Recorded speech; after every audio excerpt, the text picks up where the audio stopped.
So today we are going to read about the topic infanticide. So let's start.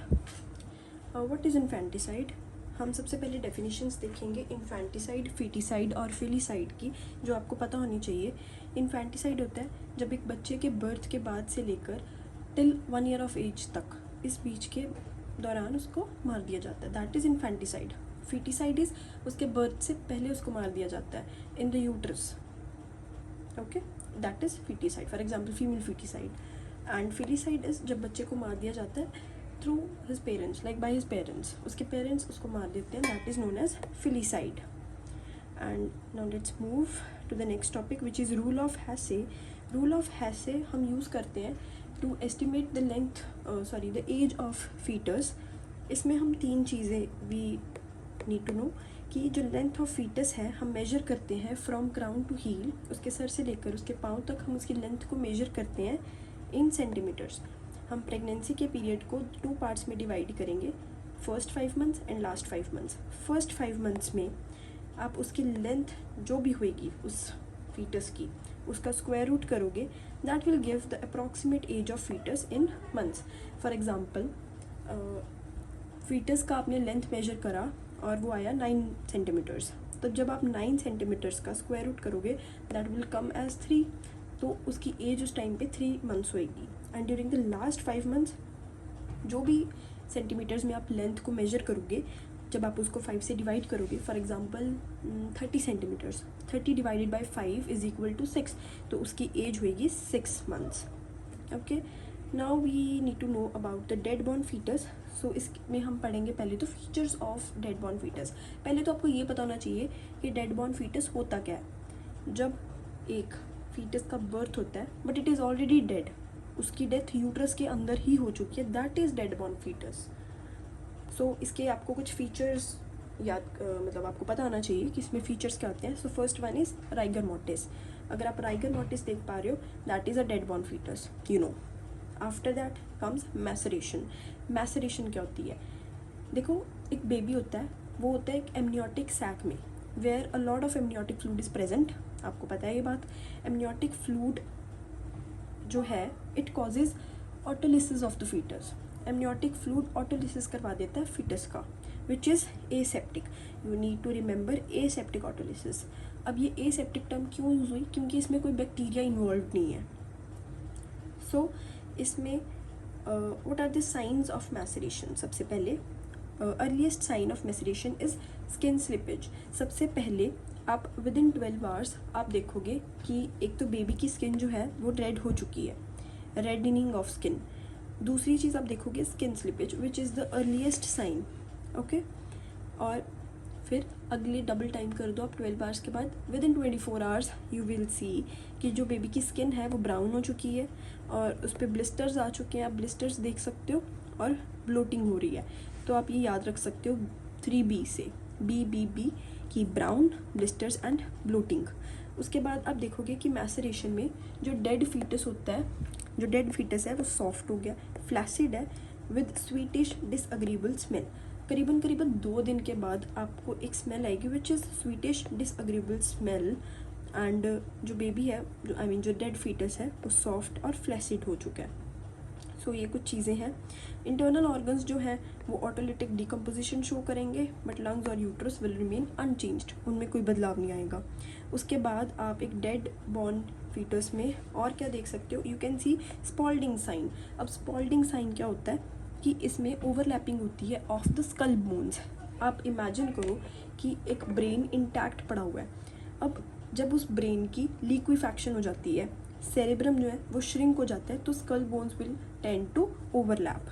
मतलब overlapping होगी skull bones की due to liquefaction of cerebrum and brain. Okay, ये आपको करीबन 4 to 7 days में देखने को मिलेगा after 7 days after death. Okay, then next sign you will see will be mummification. अब ममिफिकेशन क्या है? इसमें fetus will get dried up, dehydration हो जाएगी. क्यों? देखो, fetus is present in an amniotic sac. अब उसमें वेरी लेस एमनियोटिक फ्लूड है, ठीक है, मतलब स्कैंटी एमनियोटिक फ्लूड और नो ब्लड सप्लाई. तो fetus will get dried up, उसमें डिहाइड्रेशन दिखेगी और this is known as mummification. Next sign will be Robert sign. Now what is Robert sign? अब इसमें आप जब एक्सरे देखोगे और आपको जो ग्रेट वेसल्स हैं हमारी, जैसे कि एओर्टा या फिर जो हार्ट के चैम्बर्स हैं, उसमें आपको गैस शैडो देखने को मिलेगी and it will appear by almost 12 hours. उसके बाद आपको जो साइन दिखेगा दैट इज़ हाइपरफ्लेक्शन ऑफ स्पाइन. जब एक स्पाइन है वो हाइपरफ्लेक्स हो जाएगी तो फीटस जो है वो हमें एक बॉल की तरह दिखेगा. So this is also known as ball sign. And उसके बाद हो जाएगी ओवर क्राउडिंग ऑफ रिब्स. आप ओवर क्राउडिंग ऑफ रिब्स भी देख सकते हो इसमें. ठीक है. ऑल्सो एक और चीज़ है जो आप देख सकते हो एक डेड बॉर्न फीटस में, which is known as dual halo sign. Dual halo sign में क्या होता है कि जैसे एक स्कल वॉल्ट है, उसके अंदर सर पड़ा हुआ है, तो स्कैल्प आप देखोगे कि स्कल वॉल्ट से अलग होते जा रहा है. तो आपको दो ऐसे चीज़ें दिखेंगी. पहले ऐसे था, अब स्कैल्प जो है वो अलग हो गया स्कल वॉल्ट से, तो it will show as dual halo sign. Now let's come to viability of infant. Viability of infant क्या होती है? वायबिलिटी पीरियड इज़ 28 वीक्स हमारे यहाँ पे, हमारी कंट्री में. इसका मतलब है कि आफ्टर दिस पीरियड जो फीटस है वो इंडिपेंडेंटली सर्वाइव कर सकता है. Okay, this is viability. And now let's come to signs of live birth. अब what is, okay, first let us come to still born foetus and dead born foetus. What is the difference? Okay, so जो still born foetus है वो after 28 weeks of pregnancy it is born, but वो कोई life के science show ही नहीं करता. ठीक है.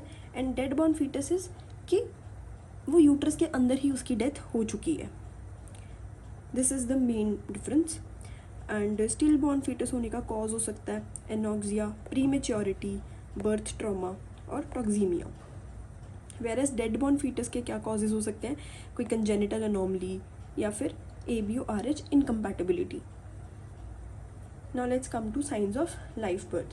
अब लाइफ बर्थ क्या है कि फीटस जो है वो 28 वीक्स के बाद पैदा हुआ और ये शो कर रहा है science of life. It shows science of life. तो सबसे पहले तो क्या फीचर्स हैं एक लाइव बॉर्न फीटस के? लाइफ बर्थ के फीटस हमारे पास सबसे पहले आते हैं बेबीज़ क्राई. ठीक है. Babies cry, but it is not definitive. क्यों नहीं है?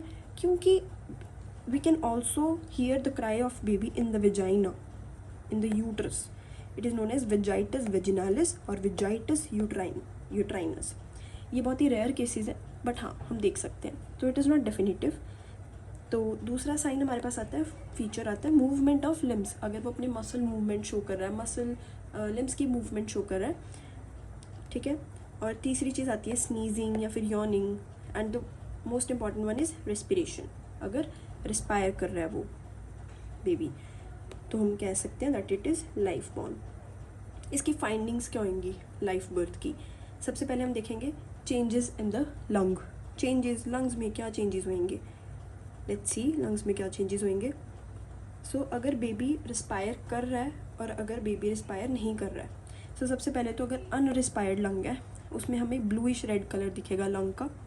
रिस्पायर्ड लंग में हमें मॉटल्ड दिखेगा. मॉटल्ड मतलब इरेगुलर होएगा, वो स्ट्रीक्स बनी होंगी, डिफरेंट शेड्स होंगे, डिफरेंट पैटर्न्स बने होंगे उस पर. ठीक है. और इसमें अनरिस्पायर्ड में लंग का वॉल्यूम स्मॉल होएगा एंड रिस्पायर्ड में lung volume will be large. उसके बाद हम देखेंगे pleura, the covering of the lung loose होएगी, इसमें इट इज़ स्ट्रेच्ड. उसके बाद हम मार्जिन्स देखेंगे लंग के. Unrespired में margins will be sharp and respired में it will be rounded. Then we'll see consistency of the lung. Unrespired में it will be dense and firm and respired में it will be soft and spongy. उसके बाद हम देखेंगे weight of the lung which is very important, क्योंकि जो unrespired lung होता है उसमें weight होता है केवल 30 to 40 ग्राम and respired में it is almost double 60 to 70 ग्राम. क्यों? क्योंकि जब फीटस रिस्पायर करेगा तो ब्लड फ्लो भी तो बढ़ेगा, तो ब्लड फ्लो की वजह से ऑलमोस्ट डबल हो जाएगा weight. And this is known as Fodere's test which is also known as static test. Fodere's और static test. Now let's come to Ploucquet's test. Ploucquet's test क्या होता है? इट इज़ द रेशो किसकी? Weight of lungs by weight of baby.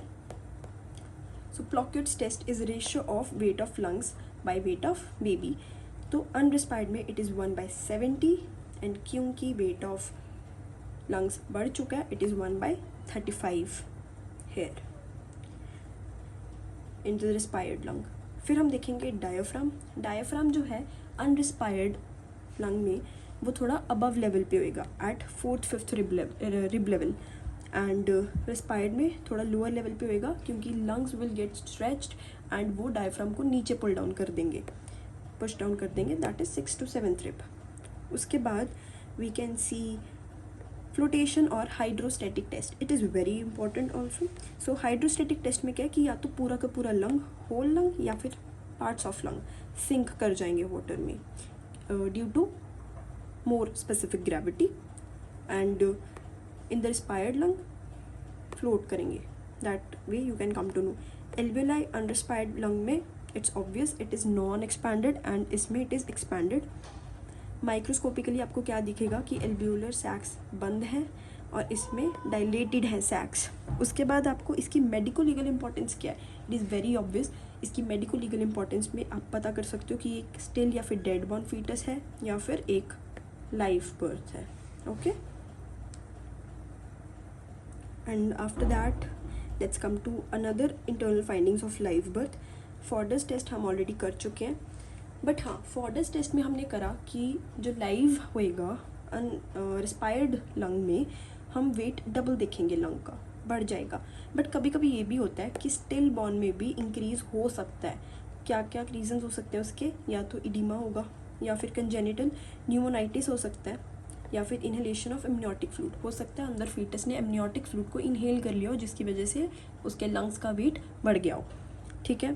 प्लॉकेट्स test we have already done कि weight of the lungs by whole body.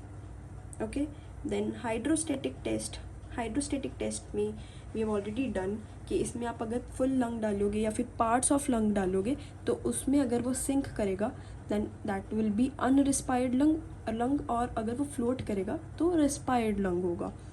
But अगर वो float करता है तो आप दोनों लंग्स को रिमूव करोगे वाटर से, उनको पार्ट्स में कट करोगे, फिर आप उनको स्क्वीज़ करके आप फिर से उनको पानी में रखोगे और फिर से अगर वो फ्लोट करते हैं तो आपके पास आता है दैट इज़ रिस्पायर्ड लंग.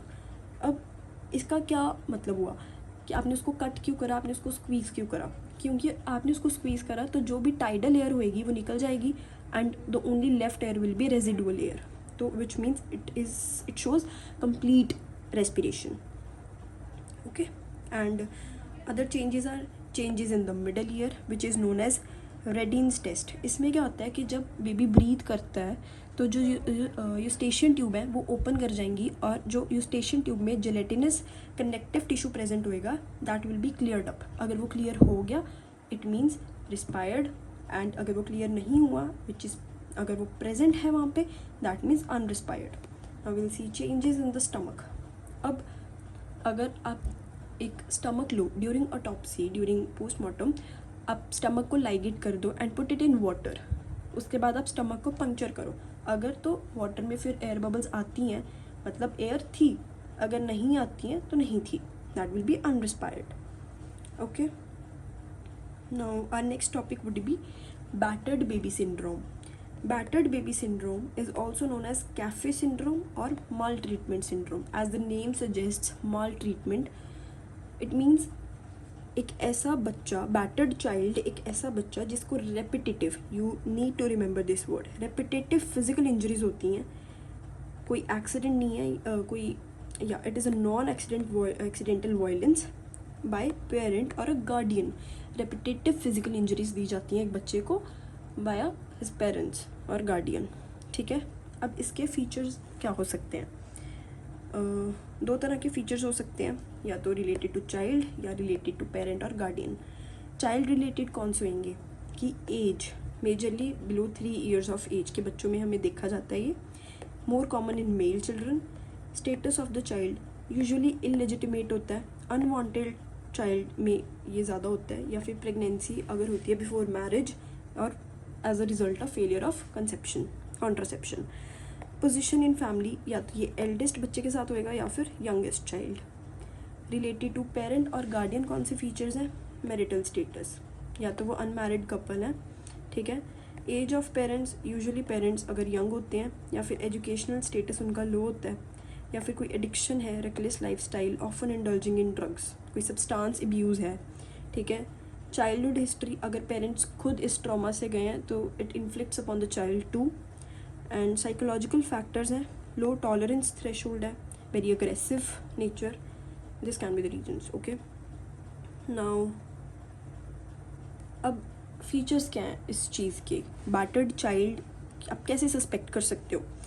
पेरेंट्स बहुत ही वेग हिस्ट्री देते हैं of accident to be the cause of injuries, ठीक है, कि उसको सपोज उन्होंने मारा है बच्चे को, हमें स्लैप का निशान दिख रहा है, बट दे आर सेइंग कि बच्चा गिर गया था, स्टेयर्स से गिर गया था, so which is very vague, okay. And the next, हम पेरेंट्स जो हैं वो बहुत लेट मेडिकल एड सीख कर रहे हैं। फॉर एग्जांपल बच्चे को इंजरी 1 हफ्ते पहले हुई है, बट वो लेकर अब आ रहे हैं, और आप देखते हो कि ऑफन और भी बहुत इंजरीज़ हैं, आप मल्टीपल इंजरीज देख सकते हो बच्चे के ऊपर जो अलग अलग स्टेजेस पे हैं, ठीक है।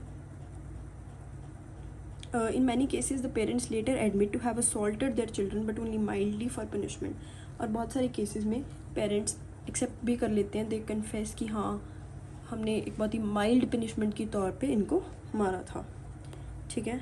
So this can be seen, कि आप देख सकते हो सिगरेट बर्न्स भी आप देख सकते हो पैरों पे, you can see the black eye और स्लैप मार्क, ठीक है।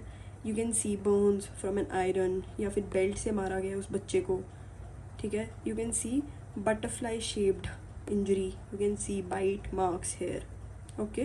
बटरफ्लाई शेप्ड इंजरी आपको कहाँ पे दिखती है? विद अ पिंच, जब आप पिंच करते हो, ठीक है। Now the last topic for today is sudden infant death syndrome, SIDS, ठीक है। इसमें क्या है कि सडन डेथ होती है इन्फेंट की, एक हेल्दी इन्फेंट की सडन डेथ हो जानी unexpectedly, this is sudden infant death syndrome, ठीक है। तो इसमें मोस्ट फीचर्स क्या आएंगे इसके? यूजुअली ये वर्ल्ड वाइड जियोग्राफिकल डिस्ट्रीब्यूशन इसकी क्या है कि हर जगह हो सकता है वर्ल्ड वाइड, ठीक है। एज यूजुअली बच्चे की 2 वीक्स टू 2 ईयर्स होती है, ठीक है, बट पीक जो मोस्ट कॉमन एज है वो 2 to 4 मंथ्स है। Male infants are more prone to this, and socio economic status low और मिडिल क्लास फैमिली में होता है, ठीक है। Time of death usually early morning होता है। Season more commonly in rainy and winter seasons, usually ये ट्विन्स में होता है, ठीक है, because due to prematurity and low birth weights which are often present in twins, ठीक है। बाकी अगर पेरेंट्स को कोई स्मोकिंग और अल्कोहल एडिक्शन वगैरह है तो, ठीक है। कॉजेज़ क्या है इसके? कोई डेफिनेट कॉज तो नहीं है, लेकिन प्रोलॉन्ग स्लीप एपनिया, ठीक है, एंड कोई रेस्पिरेटरी इन्फेक्शन हो सकती है, कोई नेज़ल इडीमा या फिर म्यूकस सिक्रीशन की वजह से हो सकता है, या फिर local hyper sensitivity of the respiratory tract to cow's milk, hyper sensitivity to cow's milk, ठीक है, ये कॉज हो सकता है। और कोई overlying of the baby by sleeping और इंटॉक्सिकेटेड मदर, एक अपनी उसकी मदर ही अपने बेबी पर चढ़ गई, ओवरलाइंग ऑफ द बेबी, ठीक है, ये सब कुछ चीज़ें हो सकती हैं in the SIDS। So the postmortem findings इसकी क्या होती हैं? नेगेटिव। अब SIDS कब करोगे कि आप ऑटोप्सी कर चुके हो और आपको कुछ नहीं मिला उसमें, इट इज़ नेगेटिव, तो पोस्टमार्टम फाइंडिंग्स आर नेगेटिव, ठीक है। Trachea contains milky vomit, sometimes blood stained with shed epithelial cells, trachea में आपको मिल्की वॉमिट दिखेगी, आपको पेटिकल हैमरेजेस दिखेंगे, ठीक है, ऑन लंग्स में भी दिख सकते हैं, थाइमस में भी दिख सकते हैं। Pulmonary oedema is very common, ठीक है, या फिर मिल्क और blood stained froth on child's mouth और बेडिंग। मेडिको लीगल एस्पेक्ट क्या है? SIDS is a natural death in which parents may be wrongfully linked for having criminal involvement और negligence. कभी कभार क्या होता है कि बच्चे की नेचुरल डेथ हुई होती है, बट पेरेंट्स को इन्वॉल्व कर लिया जाता है कि उन्होंने मर्डर करा है, ठीक है। या फिर क्या होता है, कुछ इन्फेंटिसाइड केसेस में भी प्रेजेंटेड एज SIDS, कुछ केसेस को जिसमें कि इन्फेंटिसाइड केस होता है उसको SIDS भी डिक्लेयर कर जाता है, it's vice versa, okay. So okay, let's read about this also, Munchausen syndrome by proxy। इसमें क्या होता है कि पेरेंट जो है वो दे फैब्रिकेट द इलनेस, वो बार बार बहुत रेपिटेटिवली अपने बच्चे को हॉस्पिटल लेकर आते हैं ड्यू टू सम इलनेस, कि जान के कि जैसे उन्होंने ही फॉर एग्जाम्पल द चाइल्ड में बी ब्रॉट विद वेग कंप्लेंट्स, जैसे कि वॉमिटिंग, डायरिया, फीवर, सीजर्स, ठीक है, ये सब कुछ। और कभी कभी क्या होता है कि पेरेंट्स खुद ही एस्फिक्सिया कॉज करते हैं कि they have caused asphyxia and जिसकी वजह से the baby lose its consciousness, तो वो अनकॉन्शियस बेबी को लेकर आ सकते हैं। या फिर हाइपोग्लिसीमिया करवा देते हैं बाय गिविंग इंसुलिन इंजेक्शंस, ठीक है, इमेटिक्स या फिर लेग्जेटिव्स देके वॉमिटिंग या फिर डायरिया करवा देते हैं। ओके, सो इसका डायग्नोसिस आप कैसे कर सकते हो इस सिंड्रोम का, कि आप हिस्ट्री देख सकते हो बच्चे की हॉस्पिटलाइजेशन की, उसको बहुत ज़्यादा हॉस्पिटल्स लेकर जाया जा रहा है, या फिर आपको कोई साइंस और सिम्टम्स तो मिल नहीं रहे हैं इलनेस के। और when parents are present baby becomes worse, and when parents are absent baby becomes fine, it becomes better. तो ऐसे इस तरीके से you can diagnose this syndrome and chosen syndrome by proxy. So this is all in today's video.